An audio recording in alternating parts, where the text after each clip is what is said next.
નમસ્કાર દર્શક મિત્રો, આપ નિહાળી રહ્યા છો N24 ગુજરાતી। તો નજર કરીશું આજના મહત્વના સમાચાર પર। આમોદ પાલિકા મોતની કંકોત્રી ફાટવાની રાહ પર, 4 રસ્તા ગેટના પોપડા ખર્યા, તંત્ર હજુ પણ ઘોર નિંદ્રામાં। આમોદ નગરપાલિકાના સત્તાધીશો જાણે કોઈ મોટી માનવસર્જિત દુર્ઘટના ઘટે અને નિર્દોષ નાગરિકોનો ભોગ લેવાય તેની કાગડોળે રાહ જોઈને બેઠો હોય તેવું ઘાટ સર્જાયો છે। શહેરના ધમધમતા હૃદય સમાન 4 રસ્તા પર આવેલા મુખ્ય ગેટ પરથી 24 કલાક પોપડા ઉખેડીને નીચે ખાબકવાની ઘટનાએ સ્થાનિકોના જીવ તાળવે ચોંટાડી દીધા છે। આ વ્યસ્ત વિસ્તારમાં ગમે ત્યારે ગેટના જર્જરિત ભાગો કોઈ રાહદારી કે વાહન ચાલકના માથા પર કાળ બનીને તૂટી પડે તેવી ભયજનક સ્થિતિ સર્જાઈ છે। તેમ છતાં પાલિકા તંત્રના પેટનું પાણી પણ હલતું નથી, જે તેમની ઘોર બેદરકારી અને નગરોડ વહીવટની ચાડી ખાય છે। આમોદની દયનીય સ્થિતિ માત્ર આ એક ગેટ પૂરતી સીમિત નથી। સમગ્ર નગર અત્યારે જર્જરિત અને જોખમી ઇમારતોના ટાઈમ બોમ્બ પર બેઠું છે। મુખ્ય બજારનો ઐતિહાસિક ટાવર, તિલક મેદાનનું ઓપન થિયેટર અને જૂની કોર્ટની બહુમાળી ઇમારત સહિતના અનેક જાહેર માળખાઓ અત્યારે મોતનું બાવલું બનીને ઉભા છે। અગાઉ પણ આવા જર્જરિત બાંધકામોમાંથી ગાબડા પડવાને કારણે નિર્દોષ નાગરિકો લોહી લુહાણ થયાના કિસ્સા નોંધાઈ ચૂક્યા છે।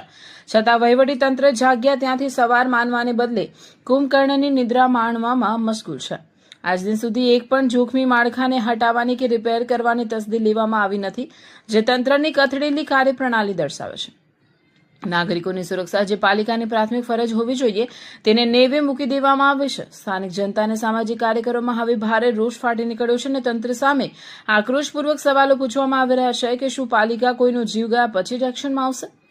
જનતા વતી ઉગ્ર માંગ ઉઠી છે કે 4 રસ્તા ગેટ સહિત નગરની તમામ જર્જરિત ઇમારતોનો ત્વરિત ટેકનિકલ સર્વે કરવામાં આવે।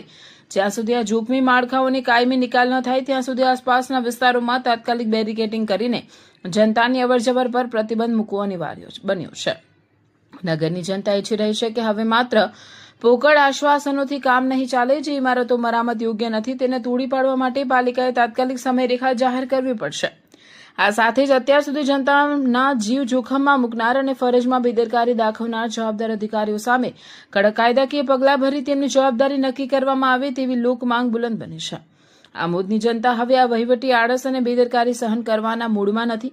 પ્રશ્ન એ જ છે કે શું નગરપાલિકા હોનારત પહેલા પોતાની આંખો ખોલશે કે પછી રાબેતા મુજબ અકસ્માત બાદ માત્ર વળતરની જાહેરાતો કરીને હાથ ખંખેરી લેશે। રિપોર્ટર ઇમ્તિયાઝ દિવાન, આમોદ, N24 ગુજરાતી ન્યૂઝ, ભરૂચ।